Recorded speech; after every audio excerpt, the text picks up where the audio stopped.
મહાનગરપાલિકાની સરથાણા ઝોનની ઓફિસ પાણીમાં ડૂબી ગઈ। સરથાણા ઝોન ઓફિસનો ગઈકાલનો વિડીયો વાયરલ થયો છે। સરથાણા ઝોન ઓફિસમાં પાણી ભરાઈ ગયા। ઓફિસની સીડીઓ પર પાણીનો ધોધ વહેતો જોવા મળ્યો।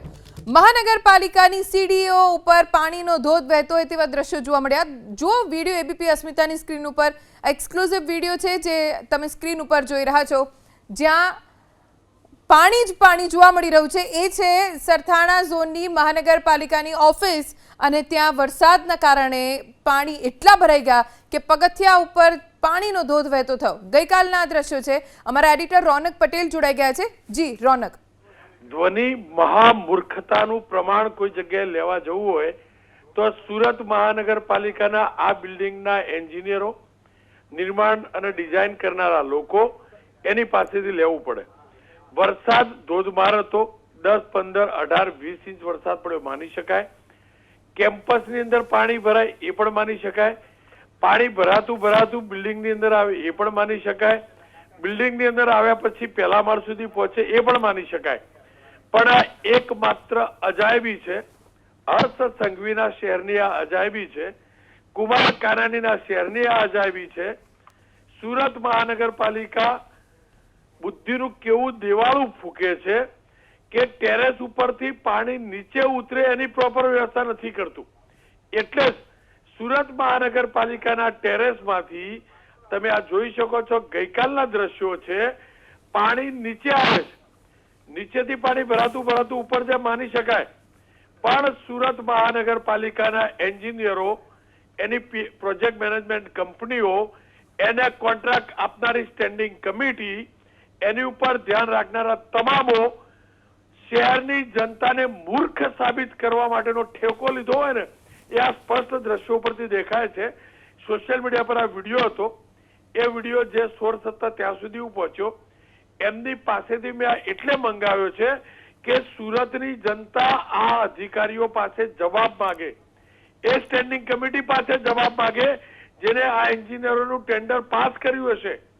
કોર્પોરેશન કે જે પોતે શહેરનું ટાઉન પ્લાનિંગ કરે, એ એન્જિનિયરો કે શહેરમાં પાણીના નિકાલના રસ્તાનું આયોજન કરે, એ જ એન્જિનિયરો કોર્પોરેશનના બિલ્ડિંગમાંથી પાણી ટેરેસ ઉપર પડેલું કેવી રીતે નીકળે એનું જો આયોજન ના કરી શકતું હોય તો એની પાસે વધુ હવે અપેક્ષા રાખવી કદાચ આપણા નાગરિકો માટે પણ મૂર્ખામી ગણાશે। આ દ્રશ્યો તમે ગઈકાલના જે દ્રશ્યો જુઓ, ટેરેસ ઉપરથી પાણી નીચે આવે છે, એનો મતલબ એ પણ આયોજન કોર્પોરેશને નથી કર્યું કે એની ઝોન ઓફિસમાંથી પાણીનો નિકાલ કેવો થાય। ધ્વનિ આનાથી વધુ કહેવું, વધુ બોલવું કદાચ આપણા માટે વધુ પડતું કહેવાશે એટલે હું નથી બોલતો। પણ સુરતની અંદર તમારે જો ધોધ જોવો હોય તો ડાંગ જવાની જરૂર નથી। કોર્પોરેશનના એન્જિનિયરોએ ડિઝાઇન કરેલું સરથાણાનું ઝોન ઓફિસનું આ બિલ્ડિંગ જોઈ લો, એના ઉપરથી બહુ બધો આઈડિયા આવી જશે કે આ એ શહેર છે જ્યાં દર 4 વર્ષે પૂર આવતું હતું અને નદીના પાણીના કારણે પૂર આવતું હતું। અને એ પણ 2006 જયારે પૂર આવ્યું, ડેમમાંથી પાણી છોડવામાં વિલંબ થયો હતો ત્યારે એને માનવ સર્જિત પૂર હોવાનો આરોપ લાગ્યા તો નહોતા ગણાયા। પણ હું ડંકાની ચોટ પર કહું છું, સુરતની અંદર આવેલું પૂર આ માત્ર ને માત્ર મહાનગરપાલિકાના અણઘડ આયોજનના કારણે આવેલું આ પૂર છે। અને આના માટે કોઈ જવાબદેહ હોય તો સુરત મહાનગરપાલિકાના એન્જિનિયરો અને જ્યારે ત્યારે આવા બિલ્ડિંગો બન્યા તેના સત્તાધીશો છે। થોડીક મિનિટો પછી તમને વિડીયો બતાવીશ, ડ્રોન વિડીયો બતાવીશ, 1-2 વિડીયો આપણે પ્લે કરીને બતાવીશું। સુરતનું ખાડીપુર વર્ષોથી હું સુરતમાં પગ મૂક્યો ને ત્યારથી સાંભળતો હતો કે ખાડીપુર સુરતના એક તમામ નેતાઓ સંઘવી વખત તો તરુણ હતા અને રાજ્યના નાયબ મુખ્યમંત્રી બની ગયા। ખાડીપુર દર ચોમાસે ખાડી ઉભરાય, દર ચોમાસે વાર્તા થાય કે ખાડી પોળી કરાશે, ખાડીનું ડ્રેજિંગ કરાશે ને નદીનું ડ્રેજિંગ કરાશે। હવે એ દ્રશ્યો જોજો તમે એપીટી બીજા વિન્ડોની અંદર। ખાડીપુર આ ડ્રોન વિડીયો છે, એબીપી અસ્મિતાના ઇન્દ્રમલ ગયા છે અને એમને આ શૂટિંગ કર્યું છે। આ જોઈ લો આ ખાડીની હાલત। ખાડીની બંને બાજુ ગેરકાયદેસર નિર્માણો થયા, મળતિયાઓને નિર્માણો કરવા દેવામાં આવ્યા। એ કોર્પોરેટરનું મળતિયો હોય, ધારાસભ્યનું મળતિયો હોય કે સ્થાનિક સાંસદનો, એમના નિર્માણોને કોઈએ તોડ્યા નહીં। દર વખતે વાર્તા કરી અને આ ખાડી આગળથી પાણી હજી નથી આવ્યું. હજી કહું છું, નદીનું પાણી નથી આવ્યું, ખાડીમાં ભરાયેલું પાણી ઉભરાય છે અને silk city, smart city, diamond city, ચમકતી સિટી વાર્તાઓ કરી છે. આ ડ્રોન વિડીયો તમે જોજો, અને એક નહીં, આવા 54 વિડીયો આપતી ચેનલ એબીપી અસ્મિતા દર્શકો માટે નહીં પણ નાગરિકોને મૂર્ખ બનાવી રહેલા સુરત મહાનગરપાલિકા માટે પ્રસારિત કરું છું. આપ પાનસેરિયાજી, કરંજ, કામરેજ ત્યાંથી લઈને તમે પણ જુઓ. તમે આરોગ્યની વાતો કરો છો ને, પેલા ખાડી સાફ કરાવવાનું કંઈક કરાવડાવો. 3 મંત્રી, 2 મંત્રી બન્યા, અગાઉ 4 મંત્રી બન્યા. પેલા વિનુભાઈ મોરડિયા શહેરી વિકાસ રાજ્યમંત્રી હતા, એમના શહેરની હાલત જુઓ.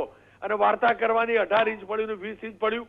આ પૂર માત્ર પાણી નિકાલના જે રસ્તા બંધ કર્યા છે ને, લોકમાતા ખાડીને પૂરી કાઢી, માફ કરજો, તાપીને પૂરી કાઢી, ખાડીઓને પૂરી, એના કારણે આ સ્થિતિ છે.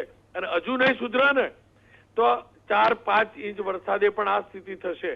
ચારે કોર ગેરકાયદેસર નિર્માણો છે. મન ફાવે એમ ટીપી મુકાઈ, મન ફાવે એમ ટીપી મુકાઈ, મન ફાવે હાઈરાઇઝ બિલ્ડિંગો બન્યા. બધી વાર્તાઓ થઈને પછી બોટ લઈને નીકળવાનું, વાર્તા કરવાની, રેસ્ક્યુ કર્યું ને આ ટીમ મોકલીને પેલી ટીમ મોકલી. આ શહેરમાં SR રાવ જેવા કમિશનર ફરીથી નહીં આવે ને તો આ શહેરને ભગવાન પણ નહીં બચાવી શકે. કારણ કે શહેરના નાગરિકો નિર્માલ્ય થઈ ગયા. કોઈ જવાબ પૂછતું નથી, કોઈ સવાલ પૂછતું નથી આ લોકોને કે ખાડી સાફ કોણ કરશે, ખાડીના રૂપિયા ક્યાં ગયા. એ વિપક્ષના કોર્પોરેટરો પણ આવી ગયા, જ્યારે ત્યારે એકલ દોકલ વિપક્ષના ધારાસભ્યો હતા એ પણ આવી ગયા, અને મારા જેવા જે પત્રકારો ત્યાં રિપોર્ટિંગ કર્યું એ પણ આવી ગયા. એક લોકોને SR રાવે જે કર્યું હતું 2006માં ફરીથી આવ્યા હતા, અને એ વખતે જે કર્યું હતું એ કામ ઉપર પાણી ફેરવ્યું છે આ લોકોએ.